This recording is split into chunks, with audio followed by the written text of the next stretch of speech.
Hi, it's Gene, retired in Mexico, and we ask one question on this channel if you're new, which is, do they write them and sing them like they used to? And a lot of people, whether they're young or old, they think the old music is better, but I am not so sure. And today we're going to look at the year 2000 is 2009, as you've seen from the thumbnail. So this has been a project over a year in the making. I started listening to music for 2000 in September of 2022. And so now we're finally finishing out the decade with 2009. This is part two of a three-part series. Today we will count down 20 through 11. So this is the middle of the pack. Got some good albums here. Let me pull up my notes and we'll get right into it. So, number 20, this is Tune Yards. And her name is, I just spaced out her real name, but Tune Yards is a singer, and this is Bird Brains, her debut. I love this album. It's lo-fi. She plays a lot of ukulele on it. She just recorded it with very primitive equipment, and it's sometimes her singing is pitchy, and it's really fun.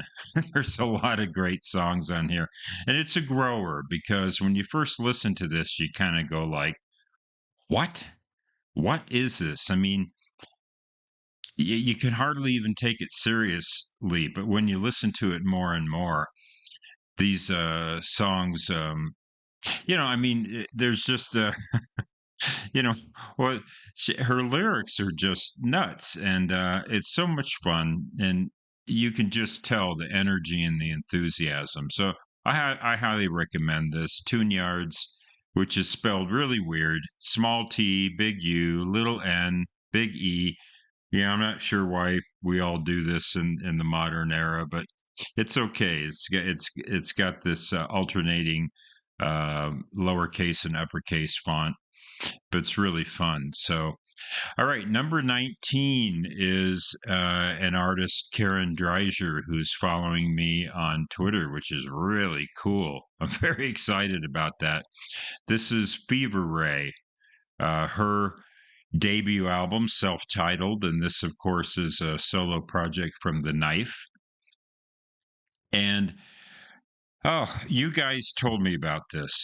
So I discovered Fever Ray last year, and this is a direct result. Most of the things on my list are things that I knew before I started this channel, but Fever Ray, this is on my list because of you guys. You had made the recommendation. It won a community poll. We did a reaction to Keep the Streets Empty for me. And this took a little time for me to really fall in love with. Sonically, it's brilliant. It's one of the best recorded and engineered albums of the year. It's just beautiful to listen to on headphones. But, I liked it, but on repeated listenings, it really grew on me. And there's songs like When I Grow Up that I now really love. But I will say, sonically, this is one of my favorite albums of the year, if not my favorite. It's just gorgeous to listen to in the headphones. So very happy about Fever Ray here. Thank you guys for turning me on to her, and it's great. And so we'll see about future albums. I've not listened to any of her other works, so as we go through this series, we'll see. We'll see where she falls.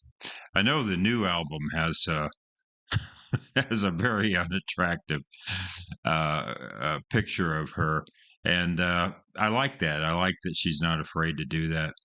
Number 18, The Veteran. You guys know I like Bob Dylan. Usually he ranks much higher, but this is the album Together Through Life. And it's not his best album of the 21st century, but it's still really good. A little bit odd in that he didn't write the lyrics, or at least he didn't write the majority of the lyrics. He collaborated with Robert Hunter, who was the lyricist. I think he just passed away last year. I think this year or last year, very recently. But he was the Grateful Dead lyricist.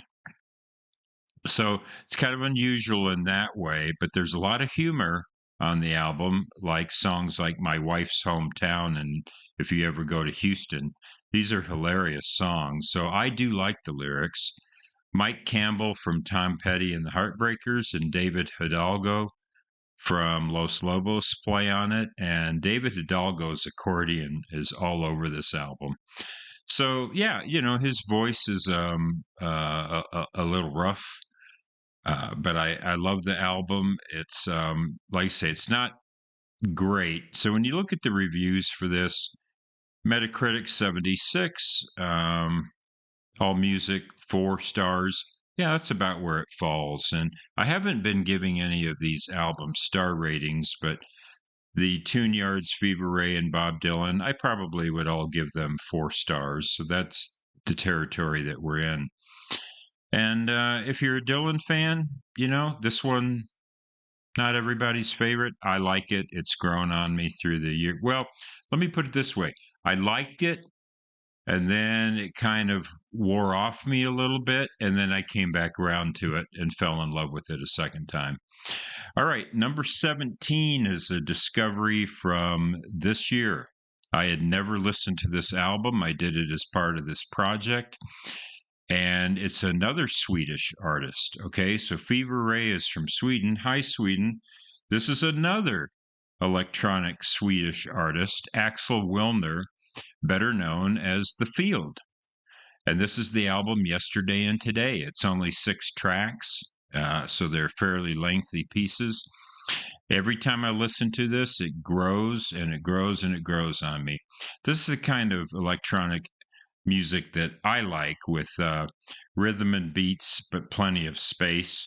It's really cool. I really like this. And this is a good late night album to listen to. So, Yesterday and Today by The Field.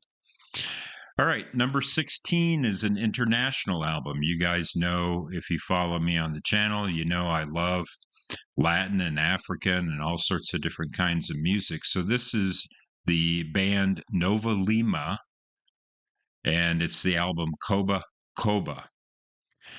So what is this? Well, this is Afro-Peruvian music. So in other words, Peruvian, but they're exploring African roots. And then it mixes electronica, dub, reggae, and salsa. Yeah. And it's got musicians from different parts of the world. Really fun. I did read a review that said the album before was better. And when I did the music from, I think that was maybe '07, I didn't even listen to that album. So I may have missed the boat on a very good album. I'll have to go back and check that out. But anyway, I've caught up to Nova Lima now.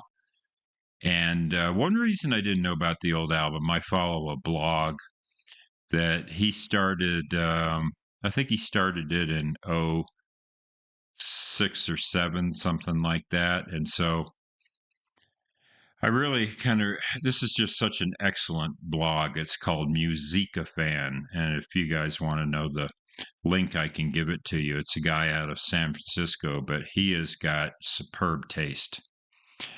Anyway, Coba Coba is a lot of fun. A lot of fun. I enjoy this album a lot. It's a good album to bop to, and yeah, it's good any time of day. Number 15, another veteran. This is Tom Petty and the Heartbreakers with the Live Anthology, a 4 CD box set. Yeah, 48 tracks. It's a long listen. We're talking over 4 hours of music. It's not sequential. It's kind of roughly, they kind of start with early period and then kind of go back and forth and work up to the later period, but they try to put a flow to it. But this is really fun. Lots of covers. It goes from 1981 through the early 2000s. And this is perfect for me because I've seen Tom Petty and the Heartbreakers, rest in peace, Tom, 2 times. One in 1981, which was the Hard Promises tour, and then in 1997, which was the Echo tour. So I saw them, what was that, 16 years apart. And that's roughly the period that this covers. So it's kind of cool to have live tracks from tours that I saw. And Tom Petty, one of the great live bands. I've seen a lot of concerts, and Yeah, I think the second time I saw them in '97 when they had, Steve Ferrone on drums, boy, those guys were cooking. They were cooking, that was a great show, very, very tight. Love Tom Petty and the Heartbreakers. But there's not much more I can expand on. It's live, but there's songs like Diddy Wah Diddy and all these great classic covers that they do from the older days. So it's cool. It's really well recorded too. Number 14, a band you guys know I like, Drive By Truckers. They shouldn't be this high, 14, because this is a collection of outtakes, alternate versions, and B-sides called The Fine Print. So, The Fine Print, a collection of oddities and rarities, 2003 to 2008. So that means it includes the time that Jason Isbell was with them. And his two songs on this are really great. I've never been a huge Jason Isbell fan, but the two songs that he does on this collection, my I don't know, they might be my two favorite Jason Isbell songs. They're really excellent. It's hard to believe that they didn't make the original albums, but this is really well done. I just did a video to George Jones Talking Cell Phone Blues song that's hilarious. If you have a chance, check that out. So I'm a huge fan of Drive By Truckers, now based in Atlanta, but originally from Alabama. Great high IQ Southern rock.